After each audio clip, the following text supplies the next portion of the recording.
It's time to buy a house, and you are so excited because not only do you get to find a new place to live and have a ton of fun doing it, you also get to start paying a mortgage. Paying a mortgage? Okay, so paying a mortgage is not as fun as it sounds, and really there's nothing fun about it whatsoever. But today's video is all about working with a mortgage broker over the banks and what you need to be cognizant of. If you're ready to take this ride, let's get on it.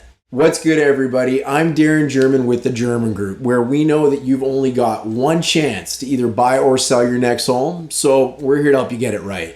If you want it to rain down candy like it does in the Skittles commercials, make sure to absolutely smash that subscribe button so you do not miss out on any of the videos we are releasing weekly to help either home buyers, home sellers, or homeowners just be better at what they're doing. Every time you subscribe, it helps other people find our channel and it helps our channel grow. So thank you for doing that. All right, so before we begin and get into what you need to know about working with a mortgage broker, let me caveat this by saying a few things about mortgage brokers because I've worked with many of them over the years. Mortgage brokers are highly trained, highly specialized individuals that are typically incredible at what they do. They help people find great products for their mortgages and help them get into the homes of their dreams, just like realtors. Mortgage brokers in British Columbia offer so much value to would-be home buyers, and at the Germyn Group, we actually tend to prefer mortgage brokers over going into the bank. And to get a little bit more on that, make sure to check out this video here where we go all in to exactly why you might want to consider if you go directly to the bank, get a mobile mortgage specialist, or work with a mortgage broker. But check out that video. That's another topic. Mortgage brokers are proactive in helping you find the best rate. Mortgage brokers help provide you with options on what rates and what products might be better for you depending on your plans. They also have a fiduciary duty to you as a home buyer or a mortgage buyer, and they can also typically offer you elevated levels of service far beyond what you might get going in directly to a bank. So to all my mortgage broker friends that are watching this, we love you and you do a great job. Yet today's video is maybe for some that may be in the industry that aren't doing quite as great of a job as the people that we tend to work with. I'm not here to suggest that they're doing something wrong, but I'm just here to suggest that you as a home buyer and someone who may be getting into a mortgage knows exactly what to watch out for when you're doing that. Just like in the real estate industry, mortgage brokers get offered a commission, and different banks or different people that lend money to would-be home buyers that mortgage brokers ultimately help source out for you as the home buyer actually offer different amounts to those mortgage brokers. You may or may not have known this, but what that tends to create is a little bit of a different incentive for a mortgage broker to suggest a particular lender for you over a different lender who might have a better product or a better mortgage. One of the biggest values of working with a mortgage broker is to get options. And I'm a big believer that if that mortgage broker that you've decided to work with is not providing you with options, they're really not doing their job and not giving you the full extent of what they can offer. It is not my job as a realtor to tell you what house to buy, nor is it the job of a mortgage broker to tell you what mortgage you should get. My job is to give you options with homes, and their job is to give you options with what mortgage products might be best for you. So don't settle for just one option. Make sure they give you a few and tell you what their suggestions are and why particular ones might be better than others for what you've got going on. The other thing that you may not be aware of is different lenders also offer mortgage brokers bonuses. That means they get paid more money again based on the volume that they send to a particular bank based on how many transactions they actually send out.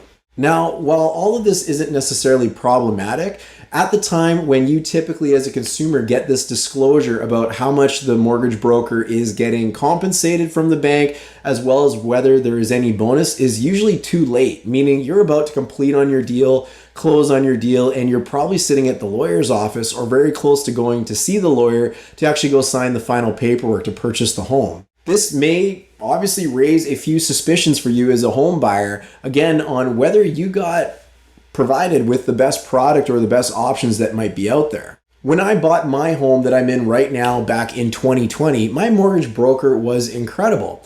Yet I learned when I went to go sign the mortgage papers that there was quite a significant bonus attached to the mortgage that I decided on.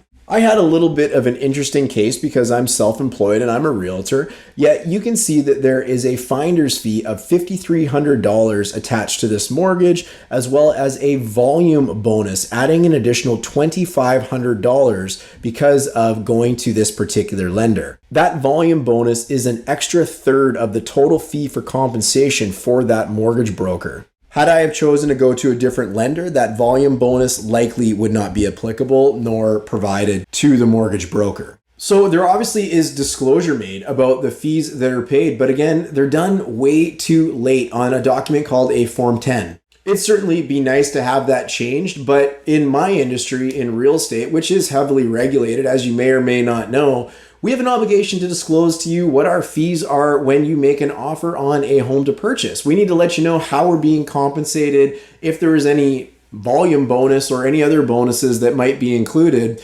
And we have to make sure you're very aware that you're getting into something and we are being compensated by a third party. That's pretty important. I guess the last thing that I'll leave you with is lenders like to tell you that they can work with everybody out there, which is true, but not completely true. There are some major players out there that don't work with mortgage brokers at all because they want to keep their products and their mortgages in-house and not pay commissions to these mortgage brokers. Examples of these lenders that are out there might be like CIBC or RBC, where you need to work directly with a representative from those respective branches if you want to get a mortgage through them. So are you shopping the entire market when you go to a mortgage broker? Not necessarily. However, you're getting a pretty good chunk of the market, to be fair to them. So that's pretty much it, everybody. Those are some things that you need to know when engaging a mortgage professional. Again, make sure you check out the video I referenced at the start of this video, again, right here, about the differences between going to a bank, between going to a mobile mortgage specialist who works to the bank, and between going to a mortgage broker. So you can pick the best option for you. And of course, if you want to chat about my perspective on mortgage brokers or anything to do with buying or selling a home, down below in the description, you can book a time directly with me to chat about whatever you need to help make sure you're getting great advice when it comes to either buying or selling a home in the Surrey or surrounding area. And speaking of selling a home, be sure to download a copy of our free PDF, 4 ways to increase your home's value by up to 5% in only a weekend. If you are someone selling your home, you definitely want to pick up a copy of this. We dove deep to get great information, and this is the actual information we provide to our home sellers to help them absolutely maximize their sale price. For any of you that are buying a home out there, we didn't forget about you. We've got 4 secrets to finding off-market properties and how to avoid competing against other buyers and homes on the MLS. It's no secret that the market is busy and you don't have to go into multiple offers with these underpriced listings every single time you find a house you love. There's off-market properties that could be great too. So download the guide and figure out how to find them. Hey, look, I want to thank you for watching. Be sure to leave a comment below and let me know your thoughts on mortgage brokers, what you love, what you maybe don't love, or if there's anything that I missed. Again, I want to stress mortgage brokers are incredible. They're very great at what they do, and they are a huge asset to anyone looking to buy a home. However, now you know all the things you need to be cautious for when selecting a mortgage broker. Guys, I'm Darin Germyn from the Germyn Group, where we know you've only got one chance to either buy or sell your next home. So again, I'm here to help you get it right. Thanks for watching. We'll see you next time. I think I said the word mortgage broker in this video about 58 times. This reminds me, I actually got to go to the bank now. Bye.